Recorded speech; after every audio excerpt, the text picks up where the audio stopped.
ಕಿದಿರ್ ಕೈ ರುಚಿಗೆ like share and ನಮಸ್ಕಾರ ಸಬ್ಸ್ಕ್ರೈಬ್. ವೀಕ್ಷಕರೇ, ಕಿದೀರ್ ಕೈ ರುಚಿಗೆ ಸ್ವಾಗತ.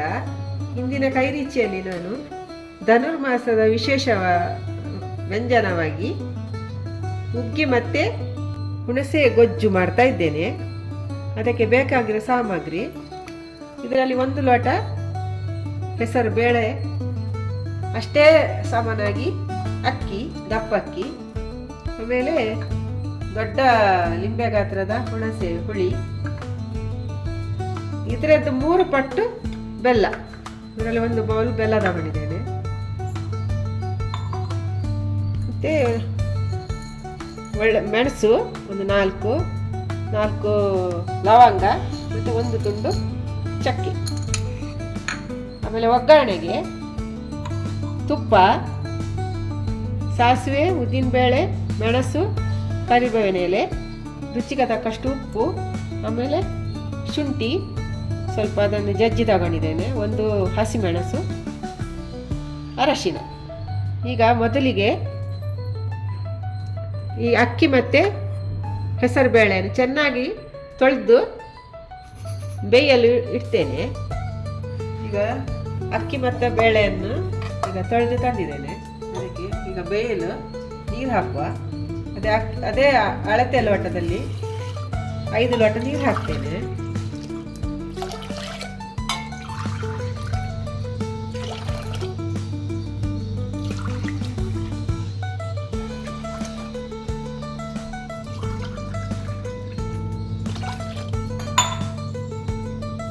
ಇದಕ್ಕೆ ಸ್ವಲ್ಪ ಅರಶಿನ ಹಾಕಿ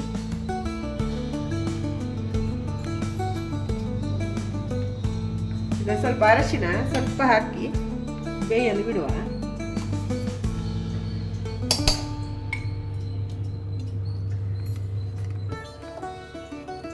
ಆಮೇಲೆ 1 ಚಕ್ಕೆ, ಒಳ್ಳೆ ಮೆಣಸು, ಲವಂಗ ಎಲ್ಲ ಇದಕ್ಕೆ ಹಾಕ್ತೇನೆ.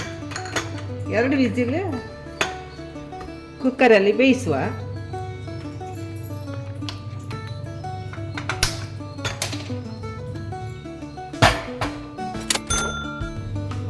ಈಗ ಹುಣಸೆ ತೊಕ್ಕು ಮಾಡಲಿಕ್ಕೆ ಈಗ ಹುಳಿಯನ್ನು ನೀರು ಹಾಕಿ ಈಗ ಒಳ್ಳೆ ನೆನಿಬೇಕು. ಅದೆಲ್ಲ ನೀರನ್ನು ಹಿಟ್ಟಿ ತೆಗಿಬೇಕು. ಈ ಥರ ಕಸವನ್ನು ಹಾಕ್ಲಿಕ್ಕಿಲ್ಲ, ಖಾಲಿ ಇದರದ ಹುಳಿ ನೀರು ಮಾತ್ರ ಹಾಕ್ಲಿಕ್ಕೆ. ಒಂದು ಬಾಣಲೆ ಇಟ್ಟು ಒಗ್ಗರಣೆ ಮಾಡುವ. ಸ್ವಲ್ಪ ತುಪ್ಪ,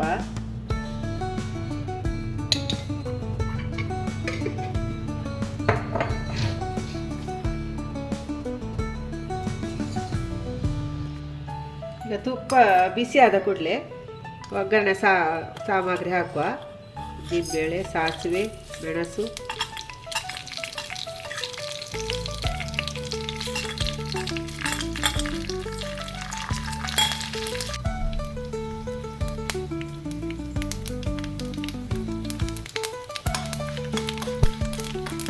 ಸಾಸಿವೆ ಸಿಡಿದ ನಂತರ ಮೆಣಸು ಮತ್ತು ಜಜ್ಜಿದ ಶುಂಠಿ,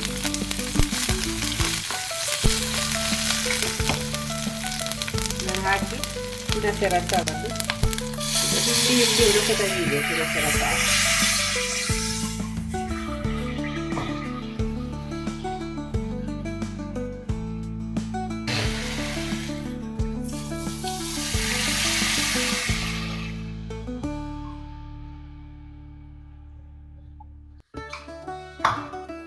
ಇದು ಚೆನ್ನಾಗಿ ಕುದಿಬೇಕು.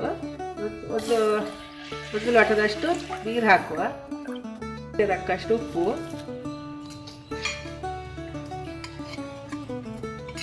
ಅರಶಿನ, ಆಮೇಲೆ ಬೆಲ್ಲ. ಇದು ಚೆನ್ನಾಗಿ ಕುದಿ ಬರಬೇಕು.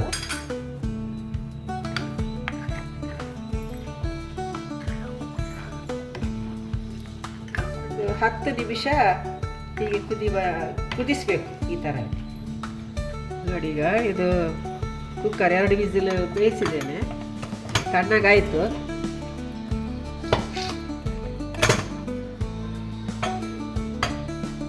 ಇದಕ್ಕೆ ಯಾವಾಗ ನಾನು ಬೇಯುವಾಗ ಉಪ್ಪು ಹಾಕಲಿಲ್ಲ, ಈಗ ಸ್ವಲ್ಪ ಉಪ್ಪು ಹಾಕ್ತೇನೆ, ಜಾಸ್ತಿ ಬೇಡ.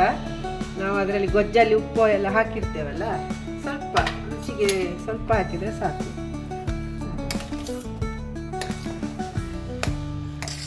ನೋಡಿ ಒಳ್ಳೆ ಬೆಂದಿದೆ ಹೆಸರುಬೇಳೆ ಮತ್ತು ಅಕ್ಕಿ.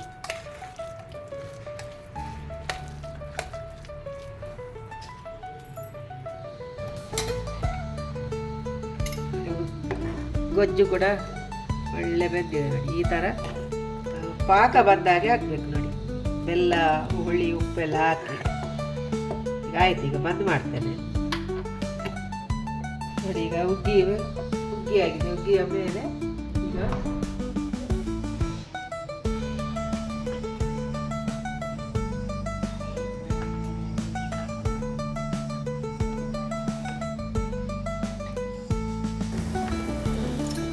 ರುಚಿಯಾದ ಹುಗ್ಗಿ ಮತ್ತು ಹುಣಸೆ ತೊಕ್ಕು ರೆಡಿಯಾಗಿದೆ. ಇದು ಈ ಧನುರ್ಮಾಸ ಟೈಮಲ್ಲಿ ದೇವರಿಗೆ ಪ್ರಸಾದವಾಗಿ ಕೂಡ ನಾವು ಸಮರ್ಪಣೆ ಮಾಡುವಾಗೆಲ್ಲ ಮಾಡ್ತೇವೆ. ಇದು ತುಂಬ ಈ ಟೈಮಲ್ಲಿ ಧನುರ್ಮಾಸದಲ್ಲಿ ತುಂಬ ವಿಶೇಷವಾದ ದೇವರಿಗೆ ಪ್ರಿಯವಾದ ವ್ಯಂಜನ ಕೂಡ ಹೌದು, ನಮಗೆ ಕೂಡ ತುಂಬ ಹಿತ ಹೌದು, ಆರೋಗ್ಯ ಕೂಡ ತುಂಬ ಒಳ್ಳೆಯದು. ಎಲ್ಲ ಹೆಸರುಬೇಳೆ, ಅಕ್ಕಿ ಮತ್ತು ಬೆಲ್ಲ, ಉಪ್ಪು, ಹುಳಿ ಈ ಚಳಿಗಾಲದ ಟೈಮಲ್ಲೇ ಬರೋದು ನೋಡಿ ಧನುರ್ಮಾಸ. ಅದಕ್ಕಾಗಿಯೇ ಈ ಥರದ ಅಡಿಗೆ ಮಾಡಿ ನಾವು ತಿನ್ನಬೇಕಂತ ಮೊದಲಿನವರು ಕೂಡ ಮಾಡಿದ್ದಾರೆ. ಅದು ಕೂಡ ಆರೋಗ್ಯಕ್ಕೆ ತುಂಬ ಒಳ್ಳೆಯದು. ನೀವು ಕೂಡ ಧನುರ್ಮಾಸ ಮುಗೀತಾ ಬಂತು, ಈಗ 14ಕ್ಕೆ ಲಾಸ್ಟ್ ಆಗ್ತದೆ. ಅಷ್ಟರ ಒಳಗೆ ಇದನ್ನು ಮಾಡಿ ನೀವು ಮನೆಯಲ್ಲೇ ನನಗೆ ಹೇಗೆ ಆಗಿದೆ ಅಂತ ತಿಳಿಸಿ.